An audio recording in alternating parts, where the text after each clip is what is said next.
Hello everyone, and welcome to another inside look into Scars of Mirrodin, the latest expansion from Magic the Gathering. I'm Ryan Miller, with me is Bill Stark, and today we're going to talk about Metalcraft. Metalcraft fits extremely well in Mirrodin's metallic nature. Although times have changed on Mirrodin, one thing is just as true now as it was during the original Mirrodin cycle. Artifacts are a major focus. In fact, over a third of the cards in Scars of Mirrodin are artifacts. And many more care about artifacts, including cards with a Metalcraft ability. Bill, why don't you walk us through what the Mirrors are doing in this war? Certainly. Metalcraft is an ability word. That means it has no actual rules meaning, but is used to call attention to abilities that care about you controlling 3 or more artifacts. For some cards, like Auriok Edgewright, it acts like a switch. If you control 3 or more artifacts, it's on, and the Edgewright has double strike. But as soon as you don't control 3 or more artifacts, it's off, and the Edgewright gets no bonus. Let's see some other types of Metalcraft abilities. Some instants and sorceries have Metalcraft abilities. These check how many artifacts you control only when they resolve, not when they're cast. Some, like Galvanic Blast, have an upgraded effect if you control 3 or more artifacts when they resolve.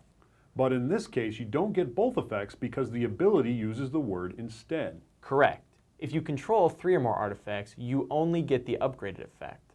But Metalcraft on other instants or sorceries may provide additional benefits. Check out Molten Psyche. Its Metalcraft ability doesn't use the word instead, so you always get the first effect, and you also get the second if you control 3 or more artifacts as Molten Psyche resolves. Activated abilities and triggered abilities can also be Metalcraft abilities. They work in slightly different ways, though. How so?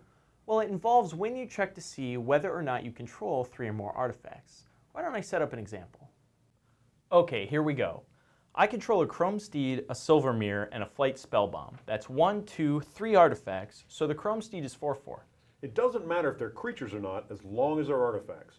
Also, artifacts with Metalcraft abilities themselves are pretty awesome, because you only need 2 more artifacts to reap their rewards. That's right, Ryan. So first, we'll look at a triggered Metalcraft ability. To help out, I'll cast Looming Drake.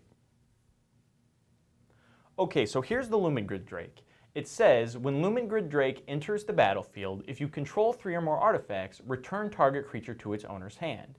This is called an intervening if clause. And that means 2 things. 1, the game checks whether that's true when the ability would trigger. If it's not true, the ability never triggers at all. You control 3 or more artifacts, so it will trigger and go on the stack. And when it does, I'll target your Scoria Elemental. So the second thing it means is that when the ability resolves, we check if the condition is true again. If it's not, the ability is removed from the stack and has no effect. So if I can respond to this by destroying one of your artifacts, I may be able to stop it. Correct.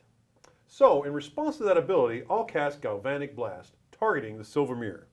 Nice. Of course, you control no artifacts, but the 2 damage is enough to destroy my Silver Mirror. And when Looming Drake's ability resolves, you don't control 3 or more artifacts, so nothing happens. Remember that triggered Metalcraft abilities check whether or not you control 3 or more artifacts, both when they would trigger and, if they do trigger, when they resolve. So how does that compare to an activated Metalcraft ability? Let's take a look. Here's a similar situation to the last one. I've added a Vedalken Surtark, which can tap to tap target artifact, creature, or land, but I can only activate it if I control 3 or more artifacts. And once again, you do. I do, and that pesky Scoria Elemental's in my way again, so this time I'll tap it using Vedalken Surtark's ability. So what would happen this time if I destroyed one of your artifacts in response? Well, you should know that... You know what, just scratch that question. Let's just find out.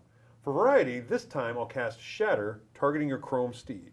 Very well, the Shatter resolves, destroying the Chrome Steed. Now, what I was going to say earlier is that you only need to control 3 or more artifacts in order to activate the ability.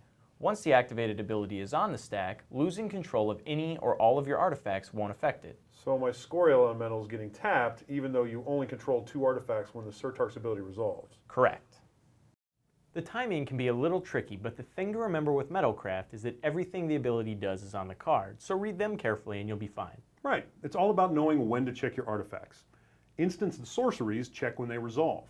Triggered abilities check once when they would trigger just to see if they do, and then again when they resolve. Activated abilities don't really check at all. It's just that you have to control 3 or more artifacts in order to activate them in the first place. There's also a curveball or two in this set, like a spell that gets cheaper to cast if you control 3 or more artifacts. We should just show them. Let's just do it. You know, Ryan, I think I'd rather keep my job. Fair enough. So, as you can see, for all the devastation and corrosion the Phyrexians are bringing to this war, the Mirrans have some pretty powerful weapons of their own. It's looking like it's going to be a pretty awesome set. So pick a side, and we'll see you on the battlefield.